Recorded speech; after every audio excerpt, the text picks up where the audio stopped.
Okay, we're having a few little issues here. Give me 1 second. This thing wants to be a little stupid here today. So yeah, all good times. See what happens when a military vet discovers the world podcast. Yes, give me 1 sec.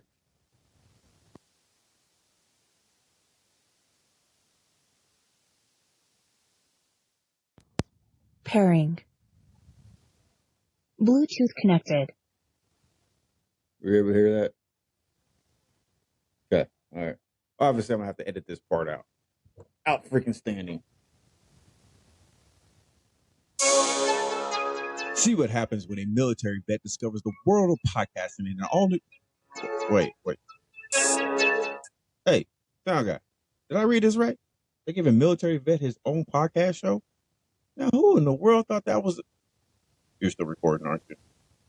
Oh, edit that out. See what happens when a military vet discovers the whole new world of podcasting in an all new The Birdman Show. For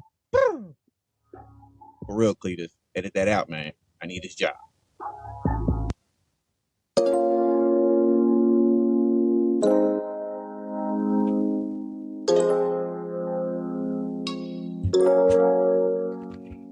Yo, what is up, everybody? How you doing? It's your boy, it's the Birdman with the Birdman Show. Go ahead and do it with me one time. That is right. We are here on the Birdman Show. I'm joined with Ace. Ace, how you doing? I'm here. We'll just leave it at that for tonight. Couldn't leave my boy hanging. I did all my research and everything. I've got some personal stuff going on, but good thumbs up. Okay. Yeah, it's starting to do it. Yeah. So it's a cool new feature we just discovered the other day. So it's awesome. Yeah. I'm here.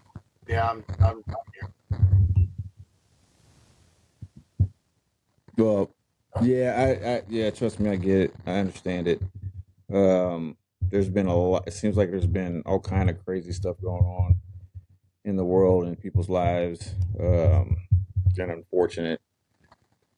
But I do appreciate you making it to the show. I have a little issue with my mic here. It wants to be a little funny today. So I'm trying to get that straight. So yeah, okay. We're down. Big Sam. I guess he's feeling a little under the weather. So we're gonna rock and roll, carrying on with this show, and move forward. But before I do that, of course, like I gotta say, like always, the Birdman Show is powered by Riverside.fm. Riverside.fm is an amazing way and a great way to do a podcast, and probably the only way to do a podcast, but maybe not the only way, but the only way I will ever do a podcast again. Riverside has amazing editing tools and an unmatched community of experts that will help you take your podcast to the next level. So if you want to learn more about joining Riverside, go to the Tim Birdman Simpson Facebook profile, and we'll see you in the clouds, rocking and rolling with the Birdman Show. All right. Ace. Let's just rip the Band-Aid off here. We are today going to be talking about a crazy and in some ways unbelievable case. In this murder case, it's called the Hello Kitty murder. Now, some might say after hearing that, you might be like, "Oh my God, like Hello Kitty, like what in the world?" But yes, it involves. Yeah, let's just say this way, Ace. I will be checking almost every Hello Kitty doll that I see from here on out. If somebody comes to the house and just says, "Hey, here's my," no, I'm checking everything. That's what I'm gonna be doing from here on out. This is a crazy case. Now I'm gonna ask you this, Ace. Before we decided we were gonna do this episode, had you really ever heard of this case? Nope. Nope. just like with the last one we did like this. I mean, I see a lot of Sam nailed it on the head. I was going to bring that up during the show. I see a lot of similarities between this one and Unico. Yeah. A lot of similarities. Japanese people, oh my God, your guys' form of torture is hands down fucking sadistic. I mean, two cases that we've done from Japan, and their techniques are similar, and it's don't go to Japan and get lost. Yeah, Japan is one of those. Japan is one of those countries, and I have like a list of countries that you just don't want to go to if you're an American. That you don't want to go to as an American, acting like an American. And what I mean by that is, don't go to these countries and think Like just because you're American that you're entitled. There are no rights or freedoms when you go to some of these countries. This is not America. You're not in America. When you leave America, you have left all your rights and freedoms in America. You go to some other country, if you do anything outside of what they consider to be the norm, then you are definitely subject to being locked up or whatever within that country.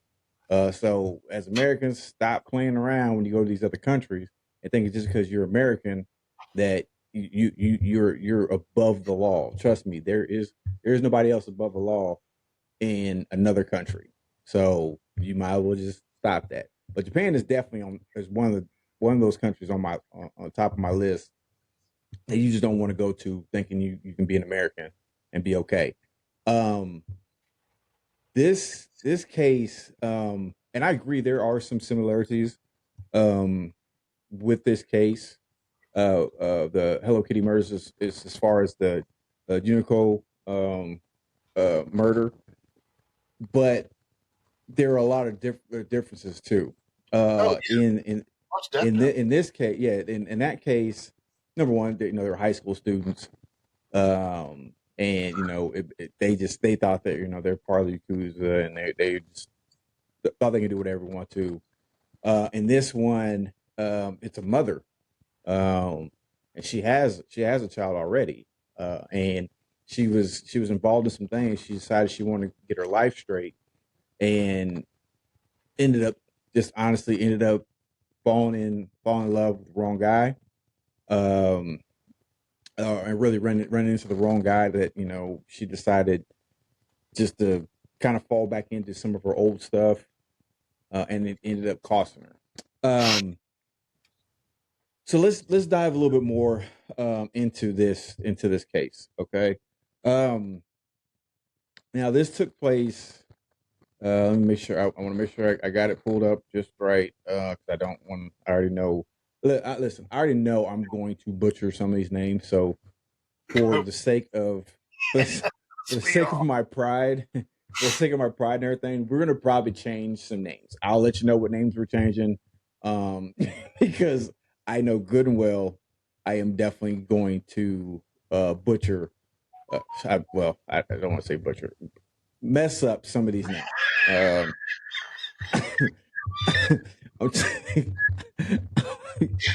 trying Talk to. about not having a heart. I'm trying to not look. There's some words that I say that I would just normally say in certain situations. I've got to watch some of these words when it comes to this case, because there's just going to be. Is it too early to take a commercial? Yes. And he already needs to compose himself. I am struggling here. Okay, so now the details of the torture and death, the torture, death, and dismemberment of this young woman in Hong Kong, known as the Hello Kitty murder, still manages to shock more people more than 2 decades later. It is just that bad. The like when you think about some of the more horrific murders that have happened over the years, let's see, you talk about horrific criminal cases like the Black Dahlia, and that's one I would love to do at some point in time. There's like we had talked about the Zodiac Killer. There's one. There's quite a few that will kind of put you in that mode of like, oh, this was just horrible. This, I can't believe this case pretty much trumps most of them. Okay, so this actually happened in 1999. It was in Hong Kong, and it's the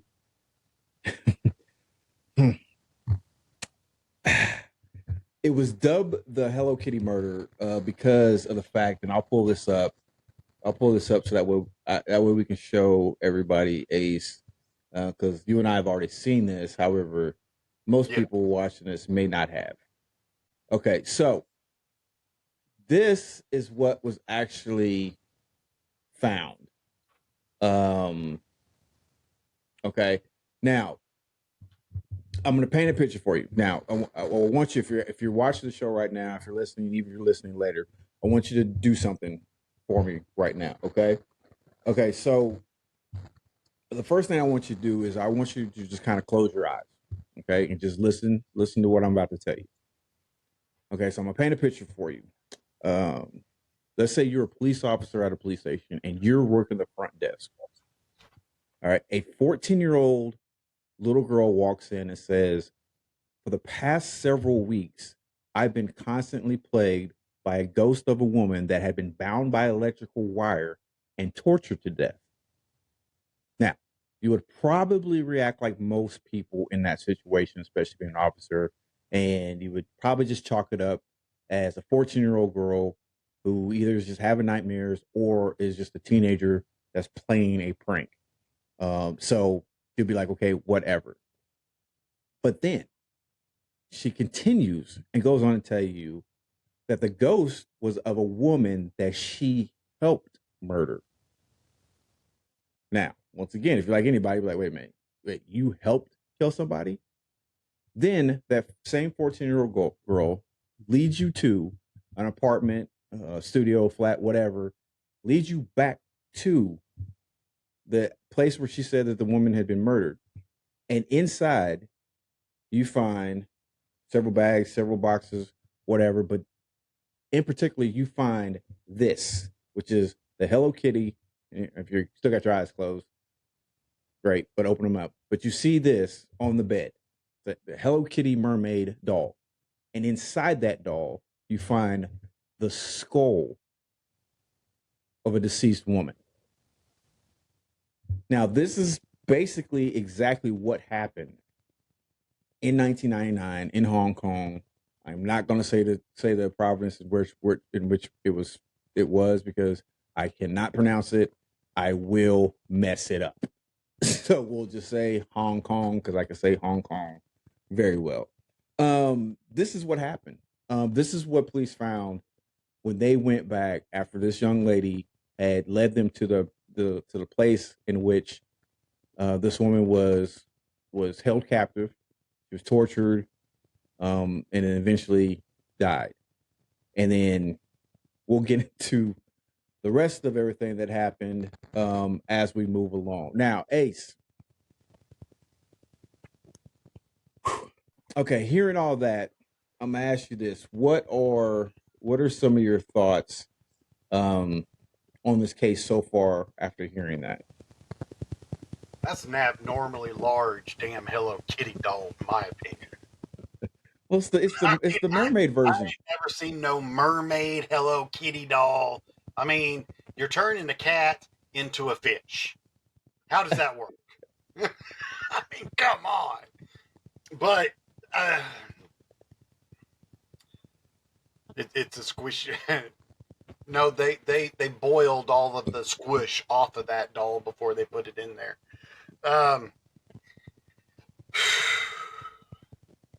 Not to make. I mean, we're trying to make light of the situation. It is a very deep and intense case, And if you don't make light of situations like this whenever you're going through them, you tend to get wrapped up in what's going on and become part of the story.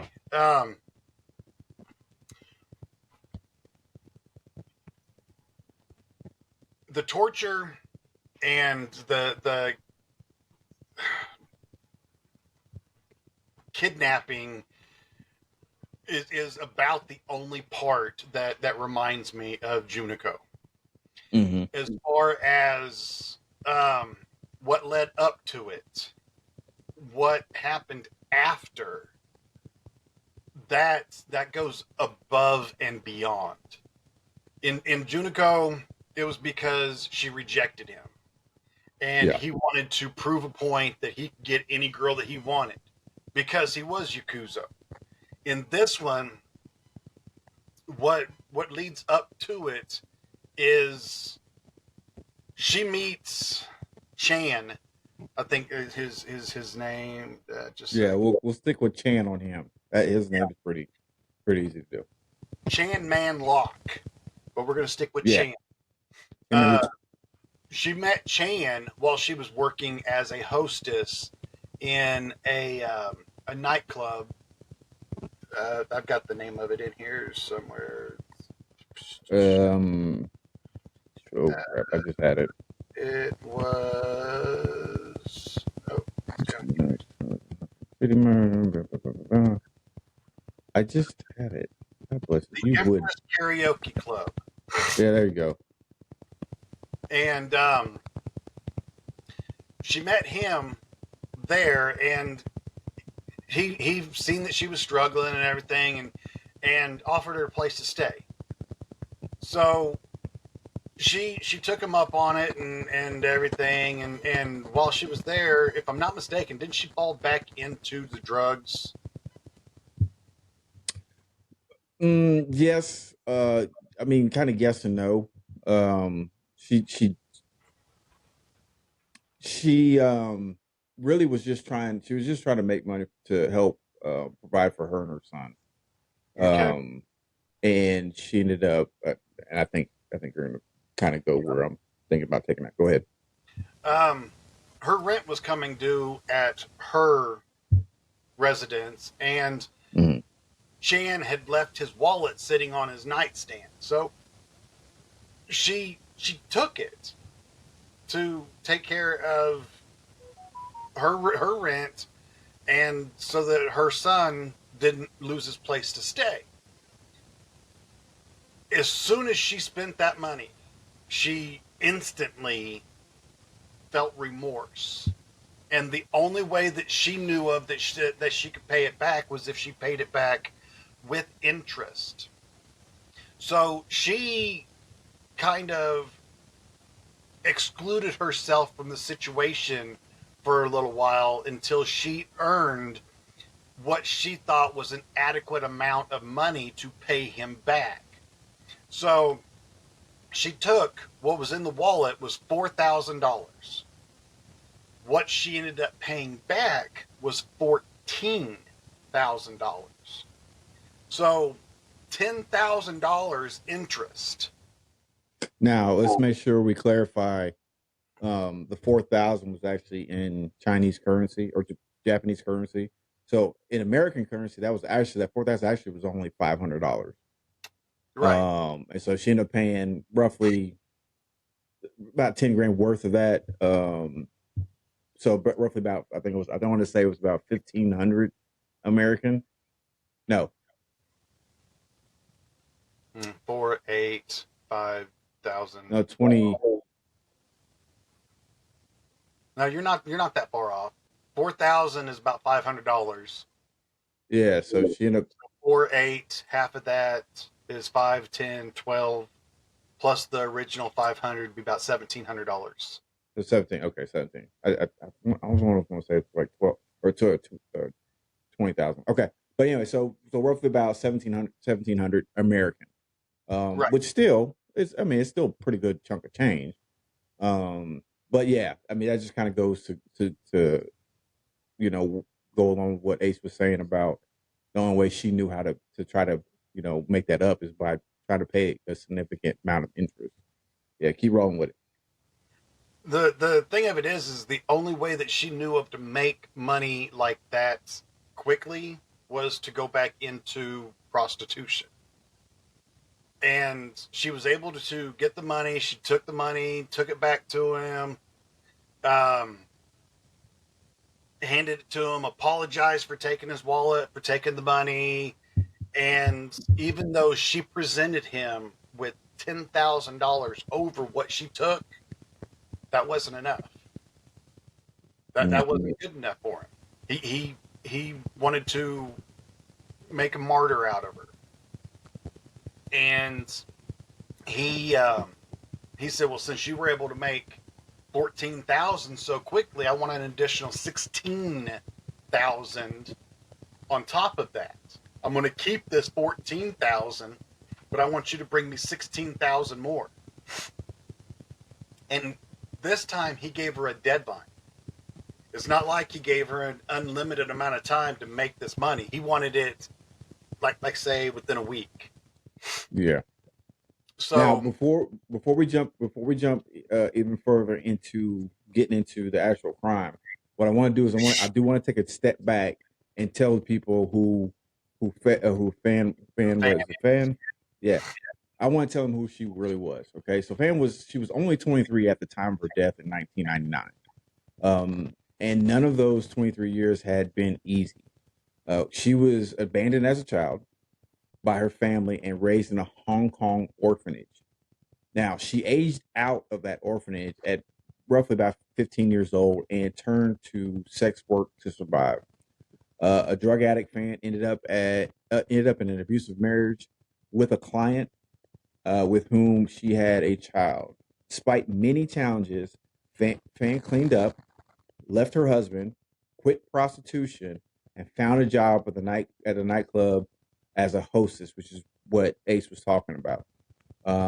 She hoped to earn a living to take care of her son and herself. Unfortunately, the romance villa, which she was working at the time, was a gathering place for the worst of the worst in Hong Kong. Guests included everyday criminals, drug addicts, dealers, and members of powerful Chinese crime syndicate, the Triads. Now that's going to play a little bit more into what we're saying. Now you can go ahead and continue. I just want to kind of let people know who she was and kind of what was going on in her life at that time. Okay. So say it took her a month to raise the 14,000. Chan is only giving her a week to raise 2,000 more than what it took her a month to do. And if she didn't, there's going to be consequences. Of course. Unfortunately, she was not able to raise the 16,000. She went back, told him that she wasn't able to, asked him for a little bit more time. That she would pay him back, she would get the money, she just needed a little bit more time. She left that night. He told his two henchmen, Lang 1 and Lang 2, to kidnap her. I've got two different stories. One of them says that they kidnapped her from her flat. The other one says that they kidnapped her from the club. Either way, they were sent to kidnap her. When they kidnapped her, they brought her back, and it was supposed to just be that she was going to be held captive until she was able to pay the money off. But then, you know what happens whenever you mix drugs into the mix? Tell you what happens. You know what happens? Your brain gets fried. We take a commercial break. Oh! Dirty dog.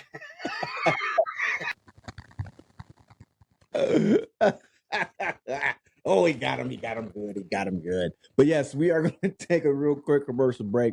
When we come back, we're going to get a little bit more into this case, and we're going to talk a little bit more about what happened in this crazy case, the Hello Kitty murder. So we'll be right back with more of the Birdman Show.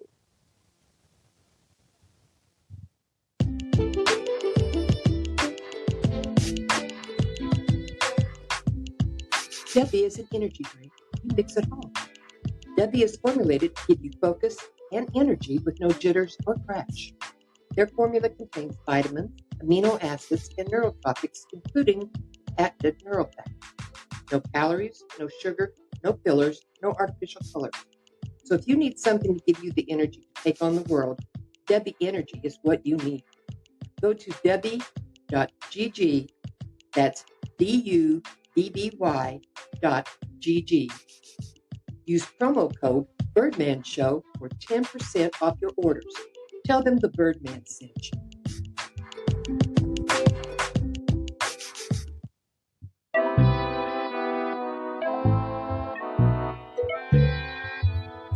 Yo, what is up? It is the Birdman, and this is the Birdman Show. Do it with me one time. That is right. We are back on the Birdman Show, and we're talking about a very crazy case. And I know you hear the instrumental in the background, goosebumps. And I tell you, I get goosebumps every time I'm on the Birdman Show, and I'm definitely getting goosebumps talking about this case with my main man, Ace. Ace, how the heck you doing so far, buddy? Try not to butcher it.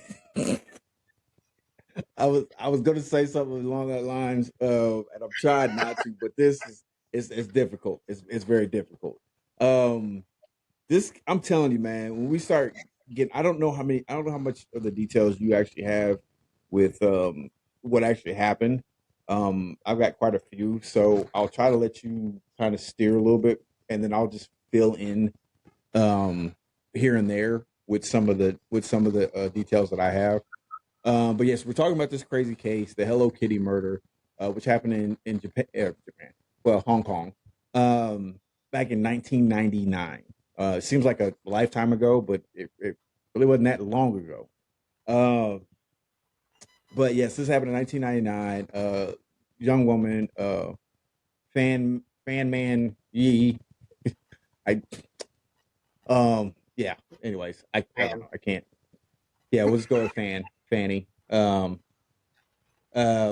Yeah, her life was unfortunately taken from her, and all over roughly $500 American dollars. And she was doing the best she could at the time. She had a young child. She grew up in an orphanage. She aged out at age 15, turned to a life of sex work. She became a drug addict. Ended up marrying an abusive client that she had. But despite all that, got herself clean. Got out of that, left her marriage, found herself a job to where she could try to support her and her child. And as you can see here, this is her right here. And this is how she looked. I mean, she's in all intents and purposes, a very, very, very, very beautiful woman. You could have cut the commercial off. I can't. It won't. I can't get rid of the commercial. It just won't. It just won't go away. I know. I'm sorry. I've tried it. I mean, it is what it is, bro. I mean, it was a very inappropriate commercial. It said, I didn't even see the commercial. I didn't even see it. What was it, over Viagra or something? No, it was for hair coloring. For hair coloring? Yes. Asking That's if your hair should be clean or dirty. If what? If your hair should be clean or dirty before you color it. I mean, under the circumstances. What? Because we're bald? I can't say. Well, yeah, we're bald. Okay. I was just saying. Okay. I mean, I didn't know what was going on here. Anyways. But this is what happens with the Birdman Show. You never know. I mean, we just And now that I have this ability to do stuff like this, there's gonna be some ads that are gonna pop up that I really have no control over. Anyways, so this is her, and like I said, she was trying her best. She knew that her life was rough, but she wanted to make the best and do the best for her child. And so she, got herself clean, got a job, and was trying to do, the best she could. Of course, the money wasn't paying like it, she really needed to. And like Ace said in the last segment, rent came up. She needed to try to make up that money, so she unfortunately stole money out of a wallet of somebody who was affiliated with the triads. Um, Probably not the smartest thing to do. And even after that, she still said, "You know what? I was wrong. I shouldn't have done that. Let me try to make this up. Let me try to give him not only give his money back, but pay him back with interest." So she did the one thing that she knew how to do the best, that she knew she could probably make the money quicker at, and that she turned back to prostitution. She came up with the money and then some, paid him back, but he wasn't happy with that. Not at all. Um, and like Ace had talked to us about in the last segment, um, Chan, whatever his name is, he was not happy. He was not satisfied with her bringing that money back. He wanted more.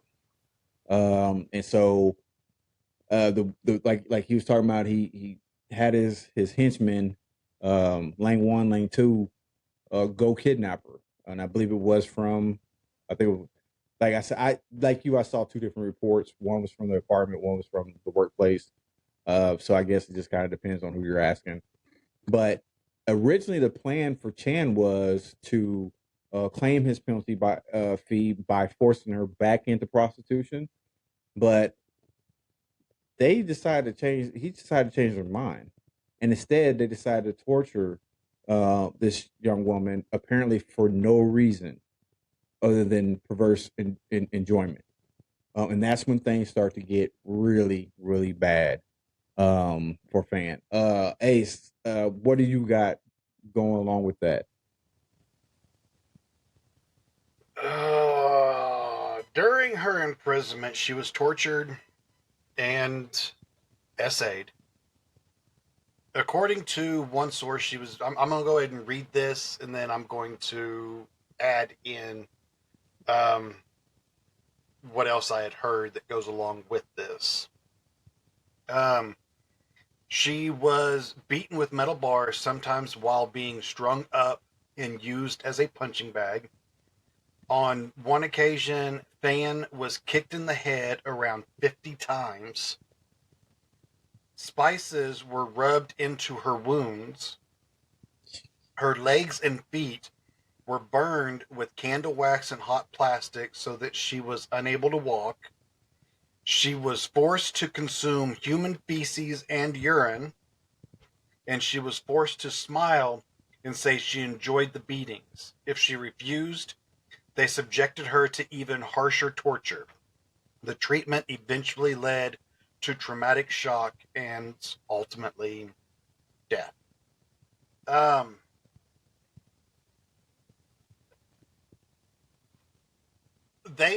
Whenever it says that they would burn her legs with hot wax and plastic, we're not talking about just like, melting it down and pouring it over. No, they took enjoyments in doing this. They took the thick Slurpee straws and melt the ends of it down and stuck it to her. Whenever it would dry, they would pull it off, melt it down again, and continuously do that until the straw was gone. Whenever they made her consume feces and urine, they would piss in her mouth. And if she were to spill a drop while they were doing this, they would commence beating her again. Oh hell, I need the name. Lao Ming Fong was the 14-year-old girl ring. Who's Ring? Hmm? Who's Ring? Ring. Oh, you're Ring. Never mind. Wait, what? Nothing. You just said everyone doing okay. Ringmaster. I was like, who's Ring? Oh, Sorry. yeah. Okay, so yeah, for those who are in the live studio audience, if you Chat get a me off.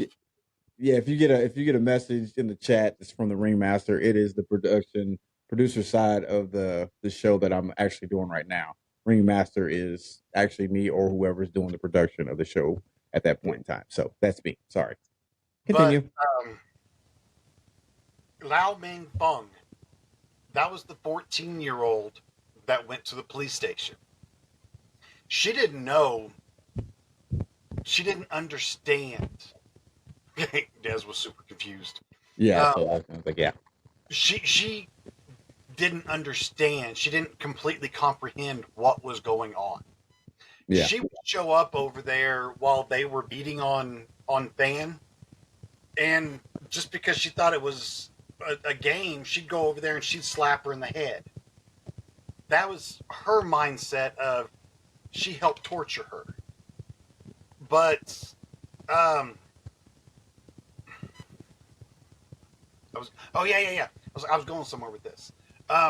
They would have her defecate in a box and then feed it to Fan. Same thing. If she didn't consume it, they would commence with the beatings. And like I said, it's a lot of similarities as far as the torture between Fan and Juniko, but the techniques are far worse in this case. Yeah. Go ahead.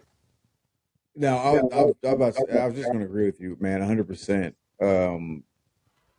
Because it's hard to fathom, as her being a 14-year-old girl. I was about to say it's hard to fathom being a 14-year-old girl. No, it's not. I told you I am struggling. I hope you're not having thoughts of being a 14-year-old. No, that's a whole different. Not even. I am 100% sure who I am, and I'm not having an identity crisis whatsoever. So, anyways, it's hard to fathom that at 14 years old, whether you're a girl or a boy, to be involved with something like this.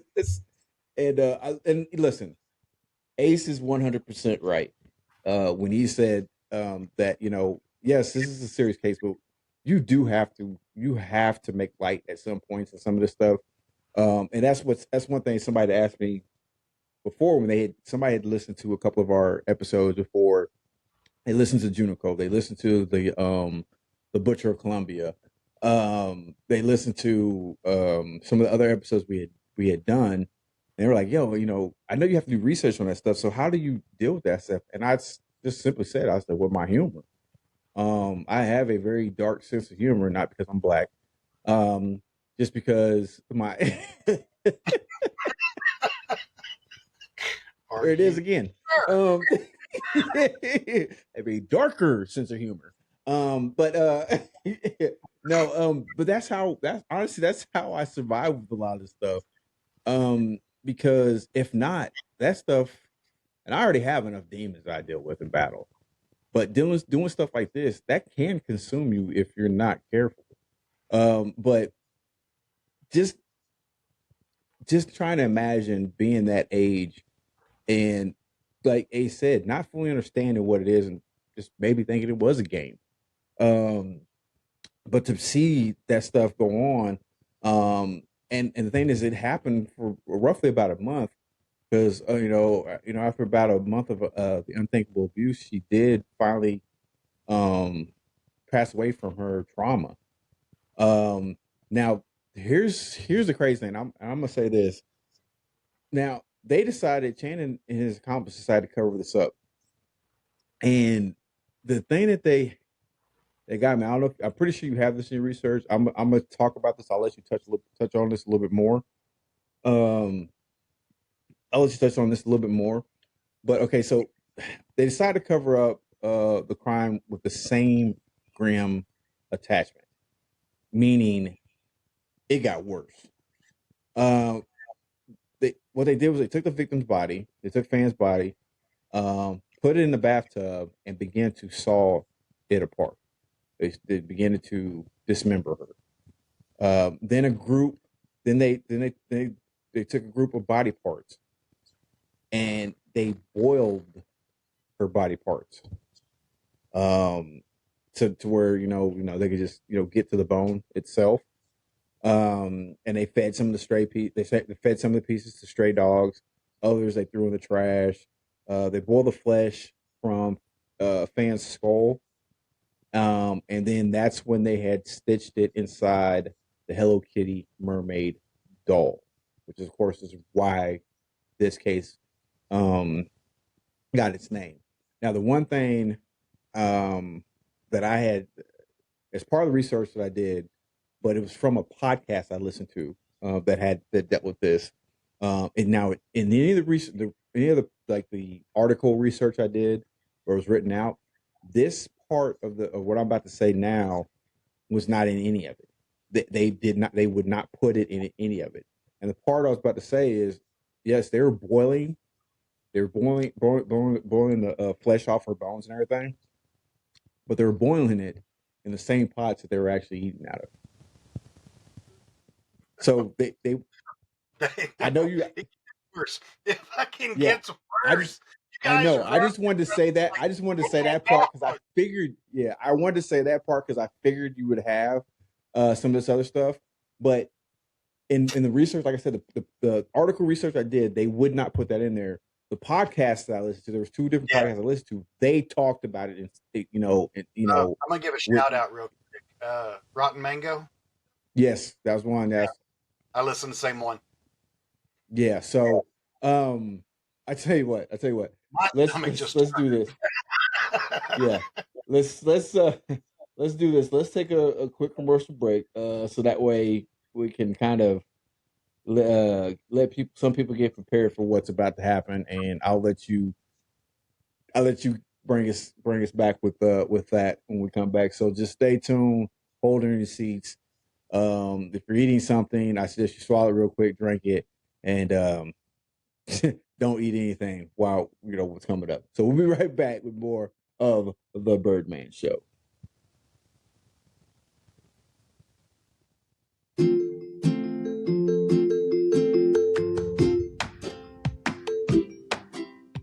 Hey, it's the Birdman here, and I have a question for you. Have you ever thought about starting your own podcast? If so, have you heard about Spotify for podcasters and why it's the easiest way to make a podcast with everything you need all in one place? Allow me to explain. Spotify for podcasters has the tools that allow you to record and edit your podcast right from your phone, tablet, or computer. And when hosting on Spotify for podcasters, you can distribute your podcast on listening platforms like Spotify, Apple Podcasts, Google Podcasts, and many more. It's really everything you need to make a podcast all in one place. And the best thing about it, it's totally free. So what are you waiting for? Go to podcasters.spotify.com to get started. And just tell them a little birdie told you. A Birdman, that is.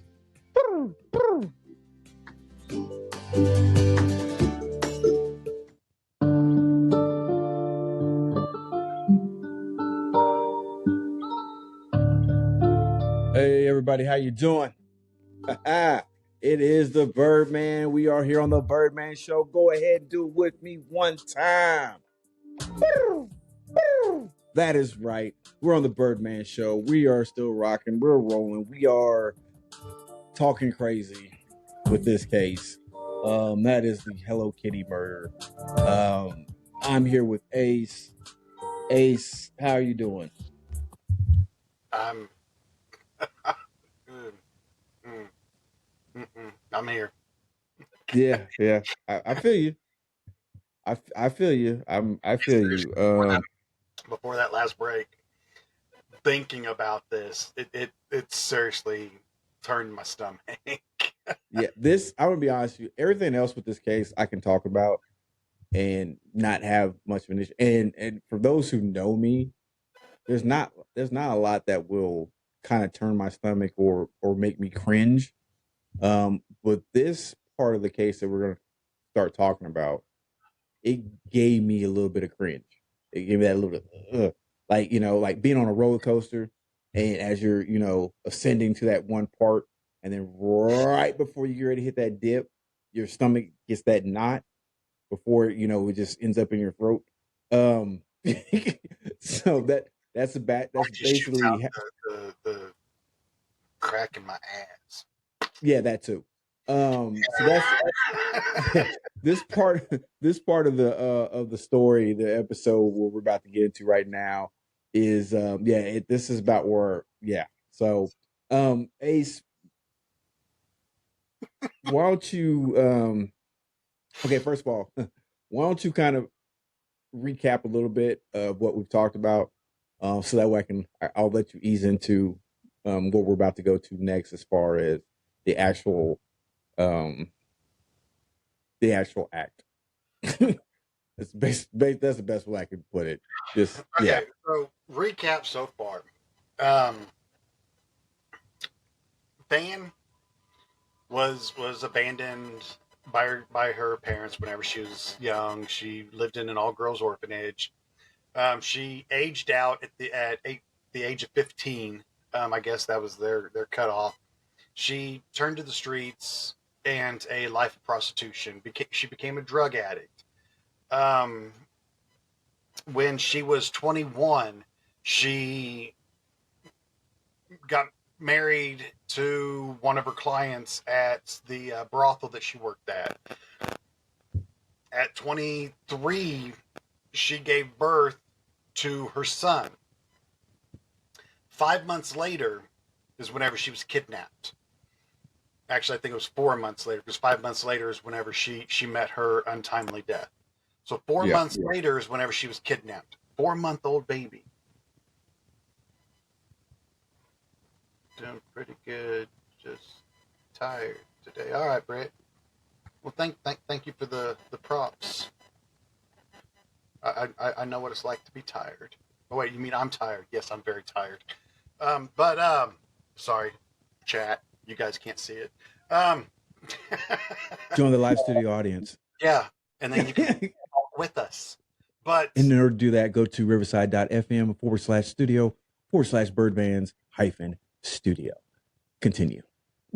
there we got. Hey, who you calling a goofball, Britt? I know. I'm okay with it. But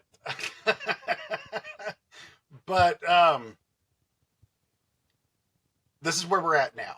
She was kidnapped. She was tortured. She was tormented. She was sexually assaulted. She was made to do unspeakable things. She had unspeakable things done to her. When her body finally went into shock and had enough, they didn't stop there. They decided to, like Birdman said, they decided to cover it up. Chan told Lang 1 and Lang 2 to grab the saw, and we're talking like a hand circular saw. Yeah. And take it to the bathroom, put her in the tub, and cut her up so that she was small enough that they could easily discard her out the apartment and dispose of her. Once they got her cut up, yes, exactly. Once they got her cut up, that's when they realized how much mass was there, and that they weren't going to be able to just cart her out in anything that wasn't going to look suspicious. So they decided to boil her down. And to do this, to boil the flesh off of bone, takes days. So they were at this for days. Supposedly it takes days. We don't know that for sure. Yeah, this is just speculation. We're going completely off of what everybody was saying. Shut up. Thank you for covering my ass on that one. I got you, man. Come on. Anyways, Rumor has it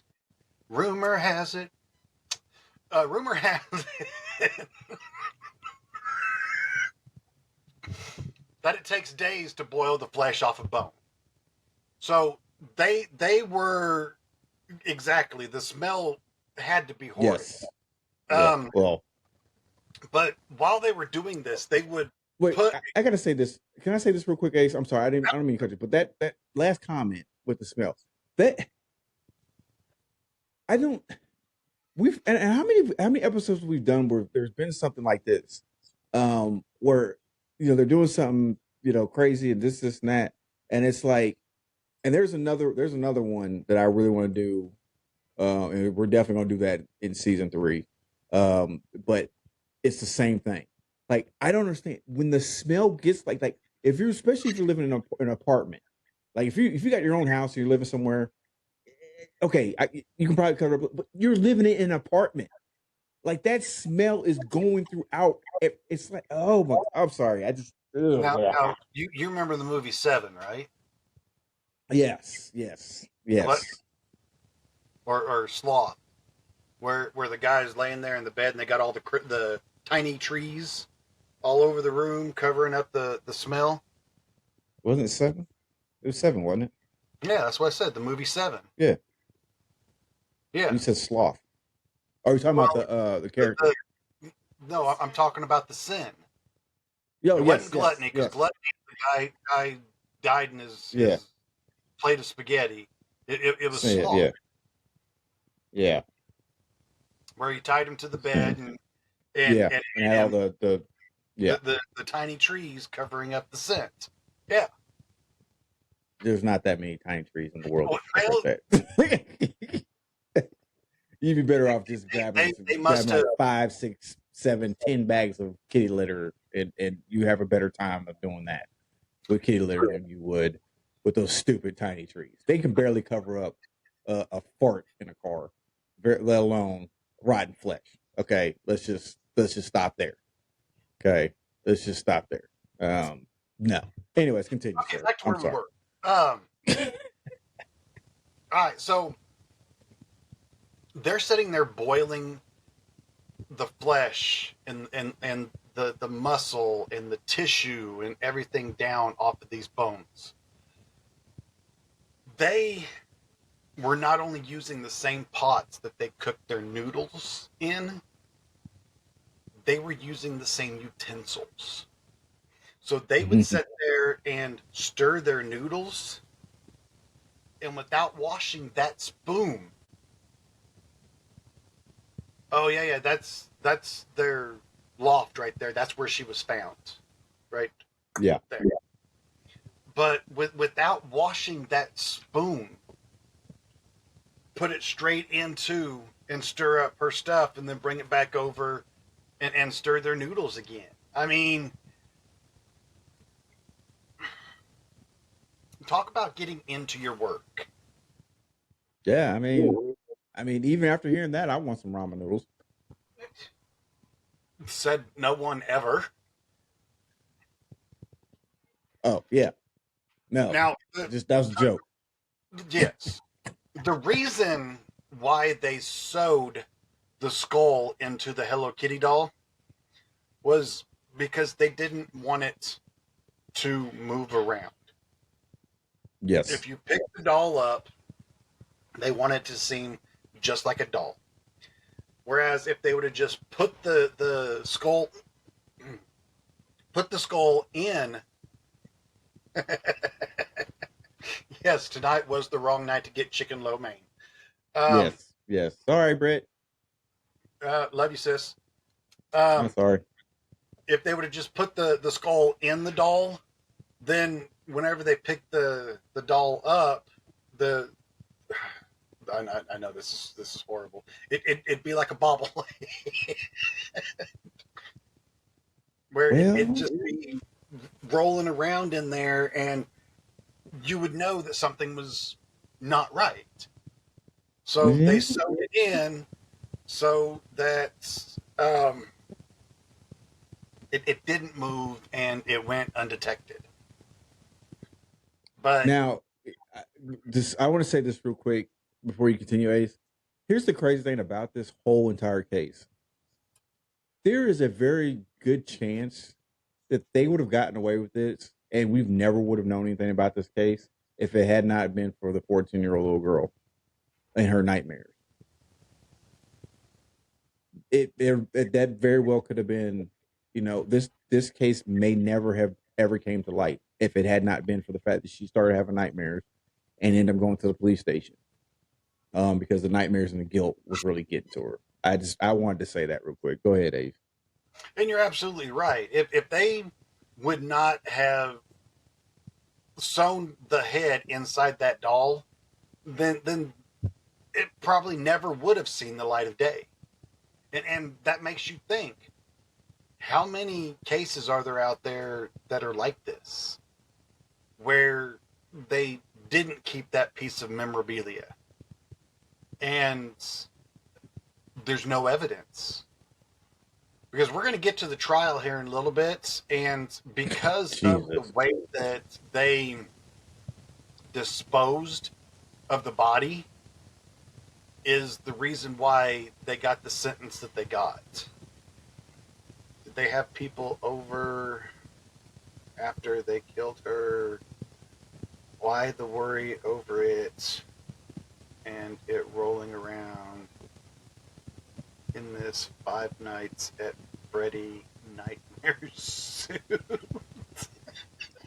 Well, I'm gonna say, like, I don't think they were having company over. I mean, like I said, you saw the picture of the flat that they were in. I don't think they really have company over, and the kind of company they would probably have over, I really don't think they would have cared anyways. No. So that, I mean, there's that. But going to your point, as far as this case, and how many cases, if how we never would have known it if they wouldn't have kept that piece of memorabilia from the victim. I mean, we talk about here in America a lot of the unsolved cases, cold cases that there are where someone has been killed and they still don't have anything. This isn't. We're talking America now. Think about someplace like Hong Kong, Japan, China, Russia, Korea, some of these other countries, that have all these murders and stuff going on and never even remotely get reported. Most time, people, if they do get reported missing, um, the law enforcement there, unfortunately, we talk about police corruption, brutality over here.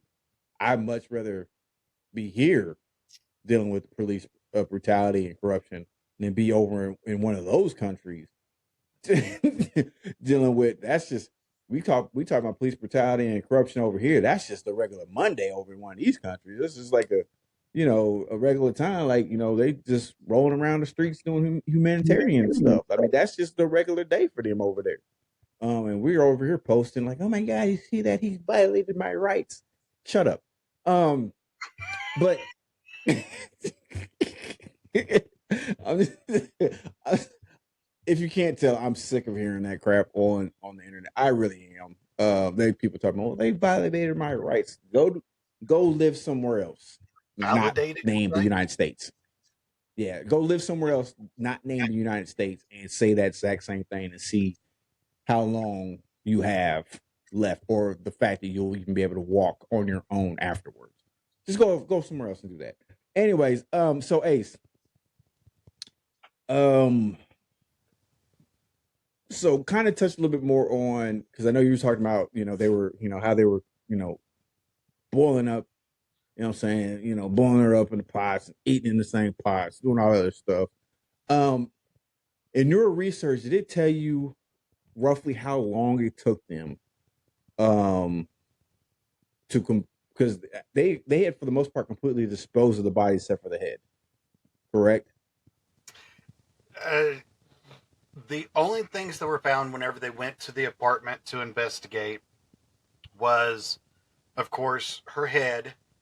There was her skull, Right. one tooth, and some internal organs were recovered in a plastic bag after Lau led them back to the scene on May 24th. So we're talking, she passed away. They're estimating that she passed away. Yeah, I'll get to that in a minute. They're estimating that she passed away April 14th, April 15th. So we're talking a little over a month it took them to boil down her bones. Jesus, man.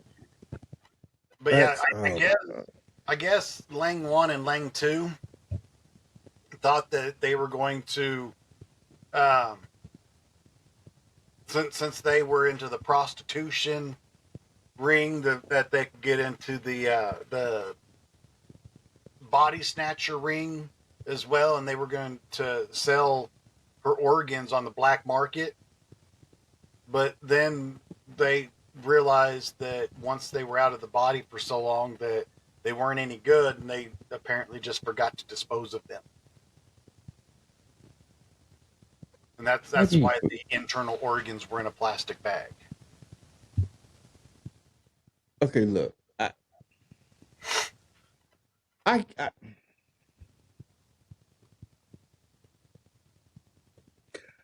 I get forgetting that I left the sandwich in a plastic bag in my work bag. Or I get, oh man, I forgot I had dirty socks in my gym bag. They've been in there for like a week or two. Oh, I need to get them out. I can jump on board with, oh man, I forgot to put a new roll of toilet paper on a toilet paper dispenser in the bathroom. I can get with that, but how are you gonna tell me you forget internal intestines in a plastic bag, and you say, "Oh, well, we can't sell them, so we'll just leave them in here. We'll get rid of them." Oh, I completely forgot. I've got somebody's body parts in a bag underneath the sink next to the Don dish soap. Like, what? What? How? My head hurt, man. I can't. I don't know if I can do these episodes anymore. We might have to just do some bingo night or something, man. I don't know if I can do this. My head hurting from this stuff, huh? I said B4. Yeah, I know, right? All of Yo, this. just the mindset of some of these criminals, man. That it floors me. Like oh yeah, we just forgot that it was in there. But I don't know why. You know what? I don't even know why I'm surprised. They were in there literally boiling her and eating out of the same pots and pans that they were doing the stuff in. So I don't even know why I got that upset about it. I mean, that should have told me everything I need to know right there. No, I've got one even better for you. Okay, here we go. They made 2 movies over the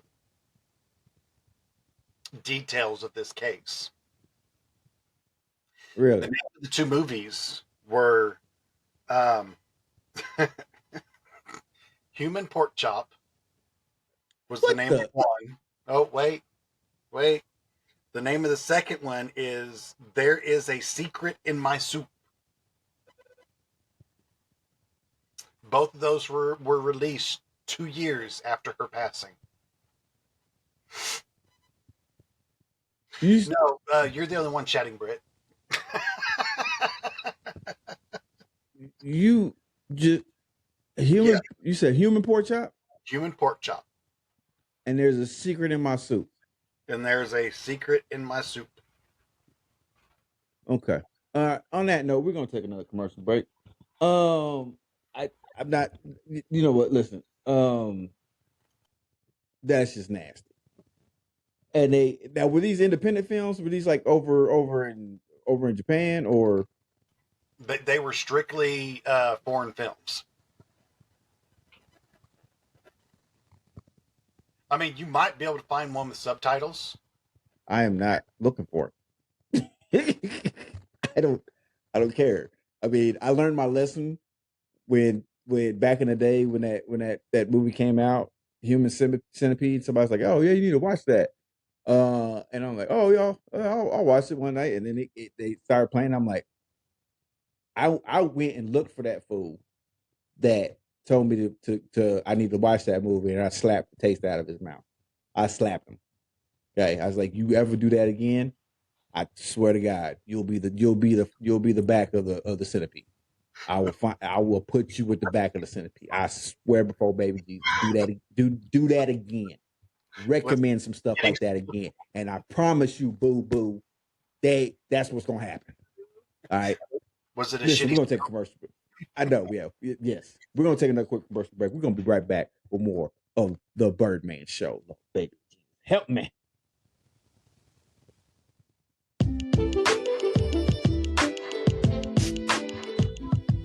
Hey, it's the Birdman here from the Birdman Show. And I have a quick question for you. Are you like me and don't know what to do once the college and NBA basketball seasons are over and you still want to watch basketball? Well, I just might have an answer for your basketball blues. The Tri-State 66ers are a minor league basketball team located in Pittsburgh, Kansas. I know what you're saying. But Birdman, I don't live in Pittsburgh, Kansas. How can I watch all the action? No problem. You can check all the games out on their YouTube channel at Tri-State 66ers. That's Tri-State at 66 ERS. And you can also follow them on their Facebook page at Tri-State 66ers, all words, no numbers, to stay up to date with everything going on with the team. So if you want to watch Major League talent on a minor league budget, check out the Tri-State 66ers. And tell them a bird sent you. Birdman, that is.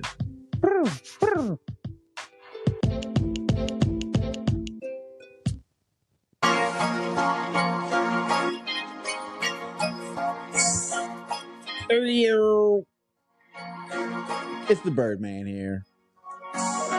We're on the Birdman Show. Do it with me one time. Yeah, that last bird call on that commercial. I don't think I was feeling too good that day. That sounded like a very sick bird. I think I was feeling good that day when I did that commercial. That was a stool. Brr, brr. Yeah, I think I got wounded that day. I don't know. Yo, we are back on the Birdman Show. Yes, I'm serious. We have to crack some jokes because this case is one of those ones that it taxes you a little bit. But we are here. We are talking about the Hello Kitty murder that took place in Hong Kong, Japan, back in 1999. I am here rocking and rolling with Ace. Ace, how you holding up so far, bud? We're basically past the worst of it. We just have to get to the aftermath. Yeah. The aftermath is just as disgusting as the case itself. Yeah, it's infuriating. It's definitely infuriating. We're getting there, Britt. But yeah, just to give everybody an update, we are talking about the Hello Kitty murder case. It is the one where the lady Fan. You guys want to know what her whole name is? Go look her up. Look it up.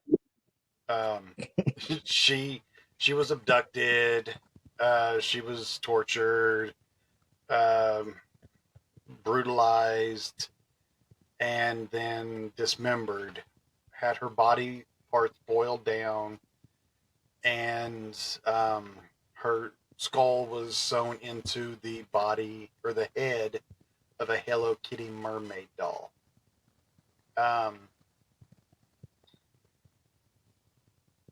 It's disgusting the way that some people's minds think. It all started out. She had stolen 500 American dollars, 4,000 yen, or whatever they use over yens in China, whatever they use. Monopoly Yes, dollars. yes. No, I'm playing.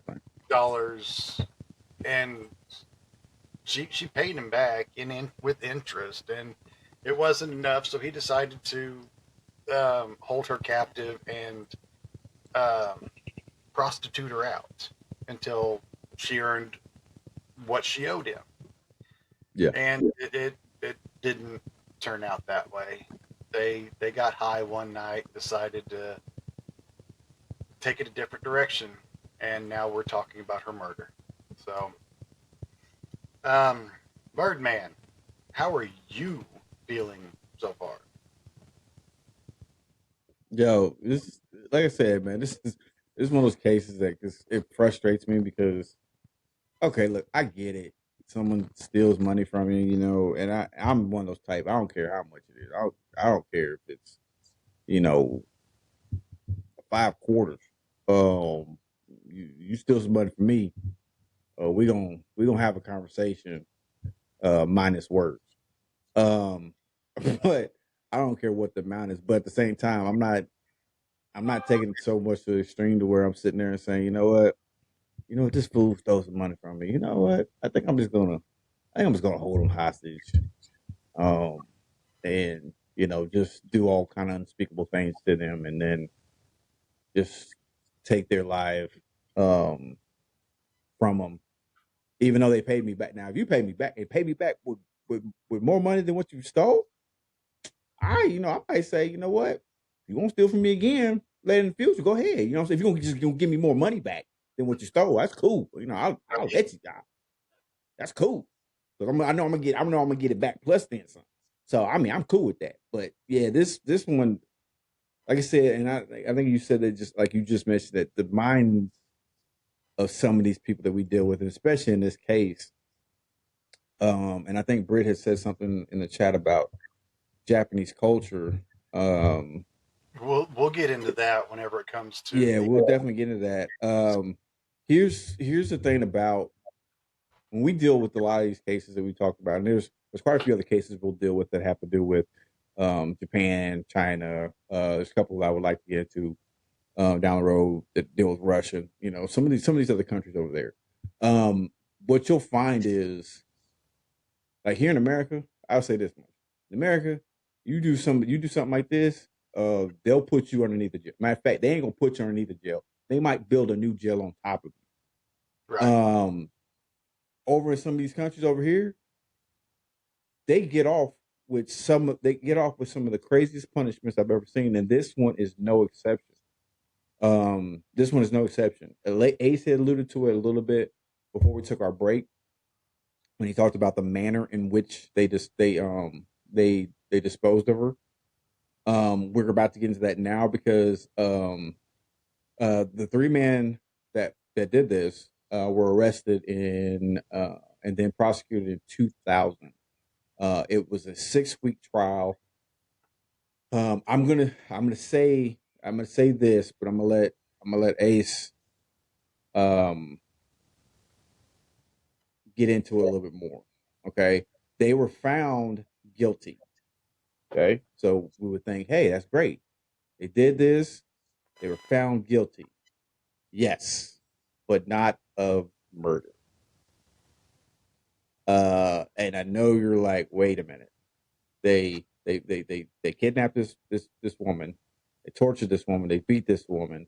They essayed this woman. They did all kinds of unspeakable things to this woman. She finally succumbed to her injuries and her torture, passed away.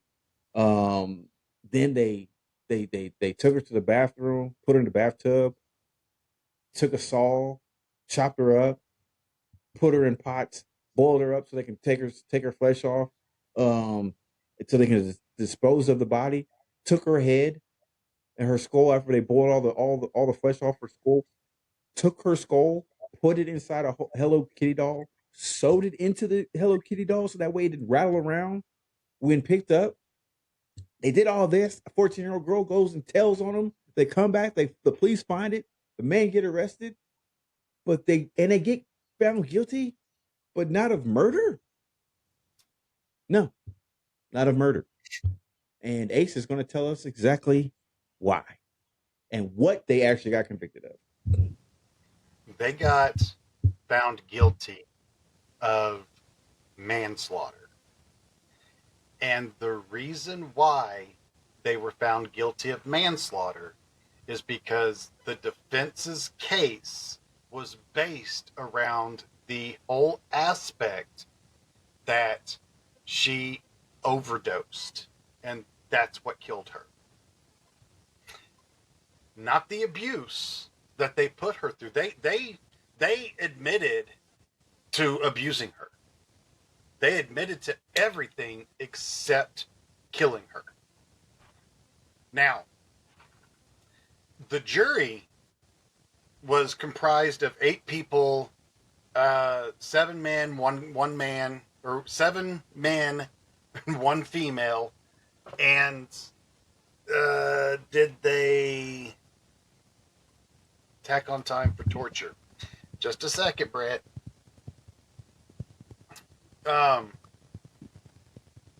They admitted to all of that, but they could not, with beyond a shadow of a doubt, determine that the abuse that she went through is actually what killed her. They were saying that it was a drug overdose. They couldn't disprove it. So they were convicted and arrested on the charge of manslaughter. Now, they got life in prison with the possibility of parole after 20 years. All of them, well, I say all of them, there was only 3 of them. Lau, the 14-year-old, she was granted immunity because of her age and because she testified against them. For her testimony, she was granted immunity, which by all means, I completely agree with. She was 14 years old. She didn't know what the hell was going on. I bet it was because she was a woman. If it were a man, things would have been different. Not necessarily, Brett. Not necessarily. Yeah. In this case, the judge wanted to sentence them to life or sentence them to death. The judge, let me see here. Justice Peter Wynn, who sentenced the trio to life in prison with the possibility of parole, stated, "Never in Hong Kong in recent years has a court heard such cruelty, depravity, callousness, brutality, violence, and viciousness. Psychiatric reports of Castle Peak Hospital and Siloam Hospital describe the 3 as remorseless. There would be no review for parole for 20 years. Chan and Lang Tu are both serving their life sentences in Stanley Prison. They came up for parole and were denied. Lang 1 was able to get his sentence dropped to just 18 years. 18 years for everything that he did to one person that ended up costing them their life. 18 years is what a jury determined his sentence was. Now, the messed up part about that is his sentence for life to 18 years on appeal in March 2004. He was 21. He was released April 2014. 8 years later, Lang was arrested. Oh, wait, was released in April. Yeah, 8 years later, Lang was arrested and sentenced to jail once again for 12 months. 12 months. What's another year? For the sexual assault on a 10-year-old. A 10-year-old. Now, keep in mind, this is the same guy who was supposedly the boyfriend of Lau, which was the 14-year-old. But I'm sorry. Some guy comes up and sexually assaults my 10-year-old. I'm not calling the cops. Yeah, it's not I'm happening. sorry, but it's going to be old-fashioned justice that's going to be um, taking place when I find the person. Yeah, I'm just gonna tell people I'm taking a vacation. I'll be back in about 2 months. Yeah. Yeah, I mean, yeah, just yeah. This, Jesus, man. Good God, yeah. This case is it's just not. I don't know. I just can't. Um, like we stated earlier, in this episode, there are quite a few similarities between this case and the case we did on Junko. Um, there's a lot of similarities as far as kidnapping part, the torture part, the abuse. But like I said, in this case, what two things that are different to me in this case is number one, Junko was basically about boy's pride that got hurt. Junko was a very beautiful young lady. She turned him down, his advances down, because she was just focused on school. She didn't really care about dating or any of that other stuff, extra stuff. He got mad, decided, but actually he didn't even decide. His friends were the ones that grabbed her. And then once he found out they had her, they were like, "Hey, that's the same one that I was that turned me down." So then that's where it kind of all kicked off with that one. This one, it was a mother who had had a very rough life as a child, that spilled over into her early adulthood, that got herself cleaned up, and was really trying to improve her life, and not just for herself, but for her. I think he was what, 8 months old, 4 or 5 months old. So he's like 4 or 5 months old, and she was just trying to improve, her life and his life. And still was, still coming up on some tough times. Rent was about to come up. She didn't have all the money, so she thought she'd take a quick, easy way out. Stole the money from this guy, and immediately regretted and said, "You know what? I got to give the money back, but I can't just give the money back. I got to give him more than what I stole." And you would think, in today's day, like if this happened in America, if this happened to you, Ace, or if this happened to me and somebody stole money from me and then came back not only with my $500, but came back with another, 1,000 or 2,000 on top of that, Right. you would be upset. Like, look, man, you stole from me, but I do appreciate you giving me the money back and then some. Look, if you run into this problem again, don't steal from me. Just ask. You know what I'm saying? If I have it, I'll give it to you. You'd be more willing to help that person in the future. You know what I'm saying? Now you may still not leave your Right. wallet around them. Rolling around. Yeah, yeah. But you would be at least more willing and acceptable to helping this person if they run into some problems Exactly. down the road. These fools, and I don't know if it was just, and I could say, most time in cases like we've talked about before, these were cases that happened like in like 60s, 70s, maybe the 80s. This one was in 1999. And it's like, it's not like you're sitting there and thinking, this is like olden days and they were just, still doing. This is 1999. In most cases, the triads around that time weren't the same triads as they were back in earlier days. Just like with the Yakuza in the Junko case, they weren't the same Yakuza as they were back in the day, at that time, they were kind of trying to move away from some of the stuff that they were doing, because I'm not saying they were 100% going legit, but they were trying to get away from some of that stuff because they were trying not to draw so much attention to them.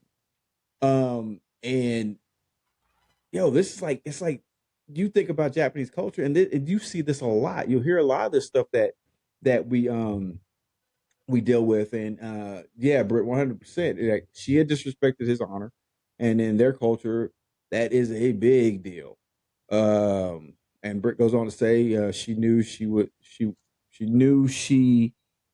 was done for, especially the wrong people to disrespect. Yes, she knew that. She knew he was triad. She knew he had connections with the triad. She knew, because of that culture, you don't disrespect somebody like that. And if you do, you better make sure you come back correct. That's why she knew she needed to bring him more than what she stole. But unfortunately for her, this dude was just, if it wasn't going to be her, it was going to be somebody. So I don't think it really mattered, the fact that it was her. I think it was going to happen to somebody, unfortunately, at some point in time, and unfortunately, it happened to be her. But this case, yeah, bro. Look, man, I can't. I just, and the punishment is what gets me, is that you're talking about that I got convicted of manslaughter. Now, it was still a life imprisonment sentence, but possibly a parole. And one of them, like you said,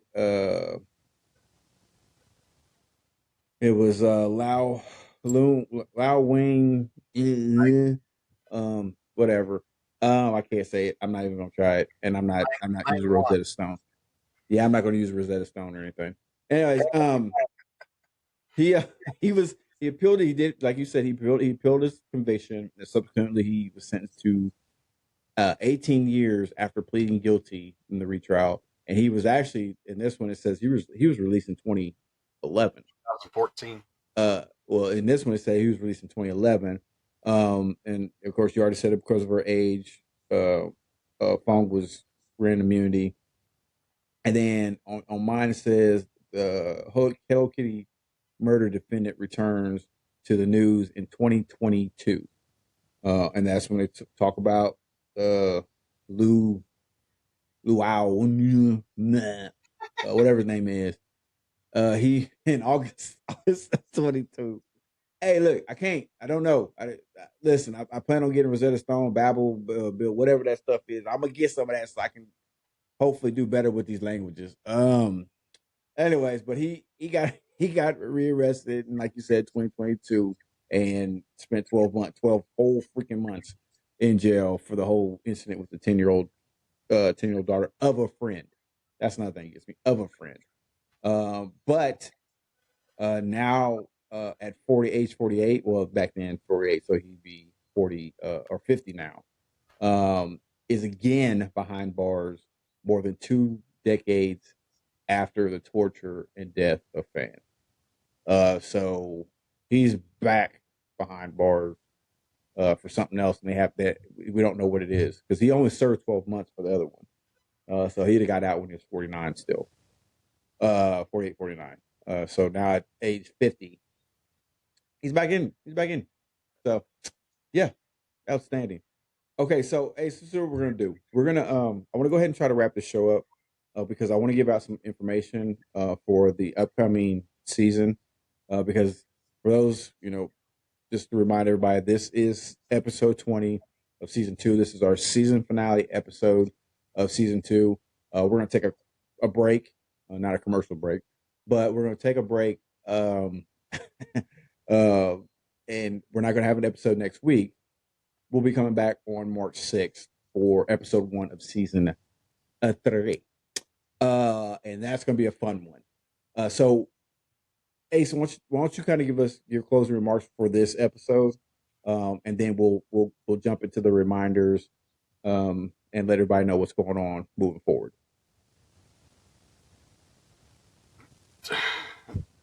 Closing thoughts. The sad part about us doing these these cases is we're basically giving people information on how to get away with murder. I mean, you're the one that's going to be stuck with a smelly body for a month while you're boiling the fucking bones down. But I mean, I get it, yes and no. I get it, yes and no. But I mean, I just think in today's day and age, if you're really going to do it, I mean, with internet and just watching TV shows that are already on there, I think they should be able to do it. But at the same time, with the way technology has moved for the police station, you might as well just forget about trying to get away with murder. So, anyways, continue. Anyway, this again was an unfortunate case of someone who just made a bad decision and paid for it with their life. It's sad, and it sucks because now there's a baby out there who's with an abusive father, an abusive addict father who had to grow up in that lifestyle, and it sucks. That's all I got. Yeah, I agree. But the one thing I will say, did they in any of your reports that you looked at, did it say anything about the baby? Because she had left the marriage. She had left the marriage before that. So I wonder if her son just ended up in the orphanage. Oh, the father did get him? Yeah, and there's part of it in here where it says that a necklace was found in the refrigerator that belonged to Fan. Yeah. Maybe that's how they kept it from stinking, is they refrigerated everything. Oh, that is how they did it. They froze everything and then thawed it out. I remember hearing that now. But a necklace that belonged to Fan was handed over to Fan's son after it was discovered in the refrigerator during the investigation. It is rumored that Fan's son and husband now reside in Singapore. Well, hopefully the father got himself together by that time.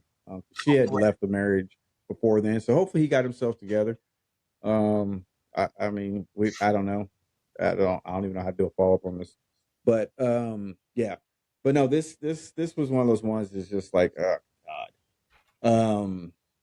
Just to hear, number one, about the reason why she is no longer alive. I mean, I don't know. This case blows my mind when it comes to some of this stuff. Especially the whole I'll just put it this way. They would not survive Hell's Kitchen with Gordon Ramsay. We'll just put it that way.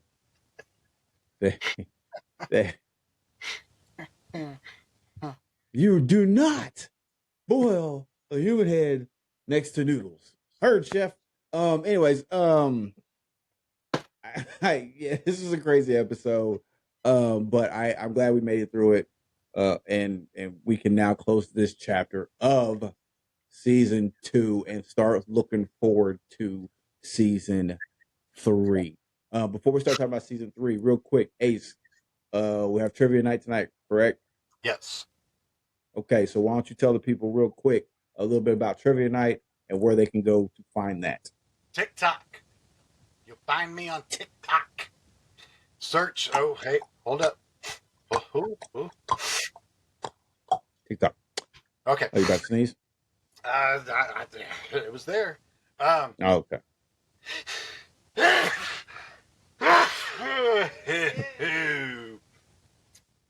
Raindrops keep falling on my head. Anyways, go ahead. Yes, TikTok. Search for TLB-ACE and you will find me. 8 o'clock Central Time, from 8 to 10 Central Time every Wednesday, right after the podcast, with the exception next Wednesday. Yeah. I mean, you can go look at the podcast next Wednesday and just sit there for 2 hours looking at a screen. That's fine. That's fine if you want to. we won't be there. You can go, but I might pop in and out just to see how many people are there, and then just like, oh hey, how you doing? And then shut it down. Oh hey, how you doing? And then shut it down. Come back like 10 minutes later. Yeah, I might do that.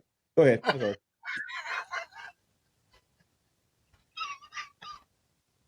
But yes, immediately following the podcast at 8 p.m. Central, come look us up over on TikTok, and we are doing trivia.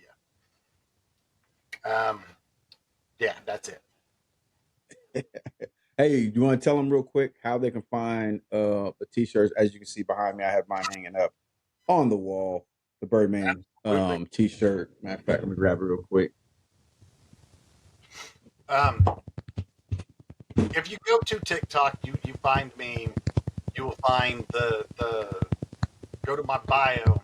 Isn't that a beautiful shirt? Mama Bear, Mrs. right back there. She's the one that designed that shirt. While you're in TikTok, go to my bio. Underneath my bio, you will see a beacons link. Click on that beacons link, and that will take you to that will give you several different options to choose from. That will take you to the YouTube page for the Birdman Show. That will take you to the family page on Facebook. That will take you to the merchandise page for the Ace Horror fam, which includes the Birdman Show. If you go in there, you'll scroll up and you'll look for Birdman. Click on that, and it will give you your options for Birdman t-shirts. Yes. Beautiful, beautiful things. Beautiful things going on there. He's going to be getting every color of the rainbow. You darn right. Call me Skittles. Take the rainbow. Black. Hey, it's Black History Month. I got to support everything black. Oh yeah, I guess it is. Yo, yeah. Listen, we have a lot of things going on with the Birdman Show that we're trying to implement. We're trying to get going. One of the main things we're going to be doing, like I said, for season 3, episode 1, we were doing a panel discussion. And like I said in the promotion videos, and like I said last time, I was originally going to call it Battle of the Sexes, but I don't want it to be a battle. I want it to be a discussion, to where we can talk about just about anything. Which brings me to this point. Yeah. Which brings me to this point. If there are topics for this panel that you want, I have some topics that we're going to talk about.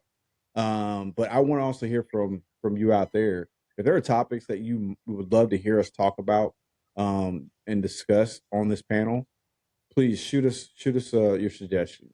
If we're friends on Facebook, you can send it to me on Facebook. You can send it to myself on TikTok. You can send it to Ace on TikTok. You can email me, which is tbs.birdman@gmail.com. If there are topics that you would love to hear us talk about with relationships and things like that for this discussion panel, which we're going to call Real Talk. If there's things you want us to talk about, please let us know. And we'll bring those topics up. If you have questions, send us those questions. We'll answer those questions during the show. But if you also want to not only join the live studio audience, which you can do at riverside.fm/studio/Birdman's-studio, but you can also do a live call-in. Now, in order to do a live call-in, number 1, you have to be a member of the live studio audience. Number 2, you need to be on a desktop or a laptop. You can't do it from your telephone, can't do it from a tablet. It has to be a desktop or a laptop. But once you're on there in the live studio audience on your desktop or laptop, there will be a feature on there that you'll be able to see that will give you that option to do a live call-in. And once you click that option, you'll put your name in. You can type out your question. Once we see the question, comment, or whatever, we'll read it on air, and then we'll bring you on to do your live call-in. So that way we can answer your question and hopefully get some explanation going on with that. So that's a new feature we're planning on doing. It's been a feature that's been available, but I've been kind of reluctant to kind of implement it But as we're moving forward with some of the things you've seen, like with the pictures and stuff I was able to put up on this episode, there's some things we want to implement a little bit more with the Birdman Show as we're moving forward. I'm not sure what Ace is doing right there. He abandoned me. I feel so, unless he's sneezing his head off again. Oh, he had to go potty. Okay. Tell him to wear the pins next time. But anyways, lonely. I'm so lonely. Mr. Lonely. But anyways, yeah, those are just some of the things we're trying to implement with the show. Like I said, with like I said, we're coming out with the first episode. I will mention some of the people, a few people on that's going to be on the panel. Of course, it's going to be myself. We're gonna have Ace. Not sure if Big Sam's gonna be there or not. But if not, like I said, myself, Ace, Mama Bear, no Sonoma Carrie should be on there. Des will be on there. Matter of fact, she's in there. Britt, I think we asked you if you were going to be on there. I can't remember. If not, I'm telling you now, you're on the panel. Are you you're on the panel for the discussion, right? I can't. Yeah, because I said I'm sorry. I didn't hear what you said. Yes. Okay. Yes. So yeah, Britt's on there. And I've got two special guests that are going to be joining the discussion panel. That I'm really looking forward to having on. One is she's my little sister. I don't care what anybody says. She's one of my little sisters. Met her when I was in the military up in New York. And we became really good friends. And I protect her just like she's my little sister. And the funny thing is, even as me being her older brother, she still tries to protect me as well.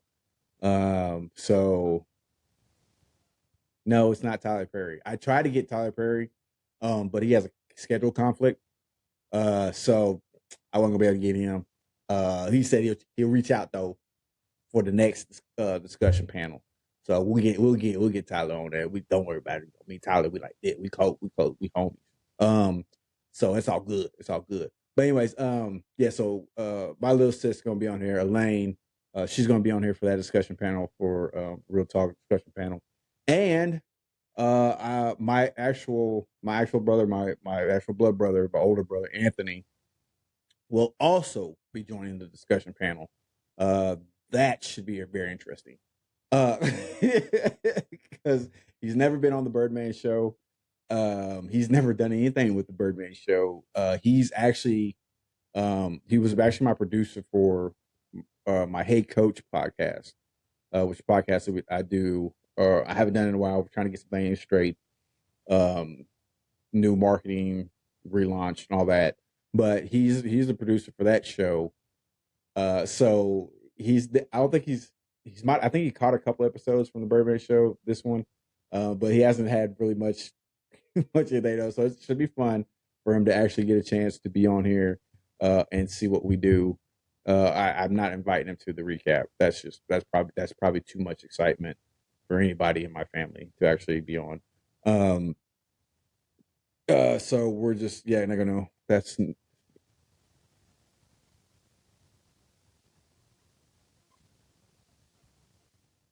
no. Elaine's in New York. She's still in New York. My brother, I don't know. I'm gonna talk to him. I may have him if it works out. I probably will have him come over and be in studio just because it'll be a little easier that way. But I mean, he can always do it remotely from his house because he doesn't live that far from here. So they just moved here to Pittsburgh not that long ago. So we're gonna kind of see what's going to work best for that situation. Like I said, if he decides to come here, we can do it in studio. He can be here, and we can go that way. Or if he ends up having to do it on What's wrong? Did you run out of your Depends? My Depends were full. Oh, okay, they're full. You got to go empty them. Yep. Okay, so for the people that are here in this live studio, I don't know if anybody caught the new name of the studio. Yes. There. Yeah, it's like right above it, Nest Studios, the Bird Nest. So yeah, I changed the studio name for that. But yeah, there's a lot of things I'm excited about for season 3.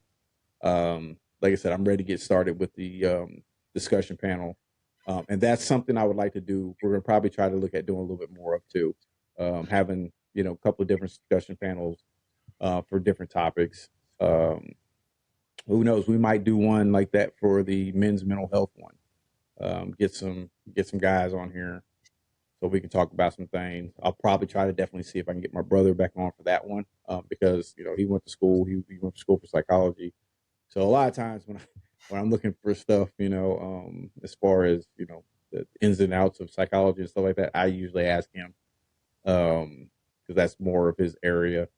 So maybe he can end up being the resident psychologist for the Birdman Show. Lord knows he would definitely have plenty of clientele dealing with. We all batshit crazy. dealing with this show and its family. He definitely would not be wanting for work. So we'll see about that. Maybe I can talk him into that. But yes, it's definitely it's exciting. Britt, yeah, we're definitely excited. Or is that Britt that said that? Or was that Mama Bear? That's Britt. Okay, Britt. Yes, definitely exciting. Definitely excited for it. I can't wait to rock and roll with it. So that is all I got. Ace, you have anything else? Nope. Just make sure you make it before it all comes blowing out. Anywho. Wait, what?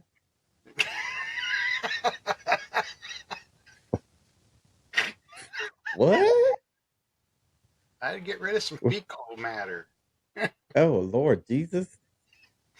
Lunzy. A little too much. A little too spicy for the show. Thank you. Okay, bye.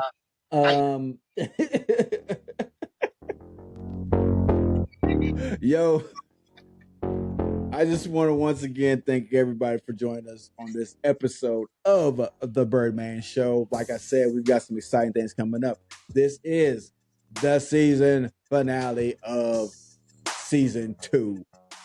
And we are about to jump into season 3. We are going to once again take 1 week off so that way we can gather ourselves and get ready for episode 1 of season 3, which is going to be the Real Talk discussion panel.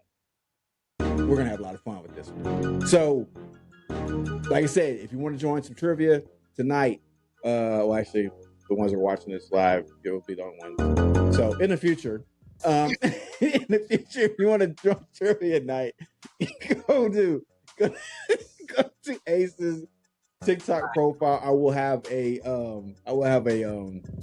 lower third link name for you and when this video actually goes live. But go to his TikTok page for that.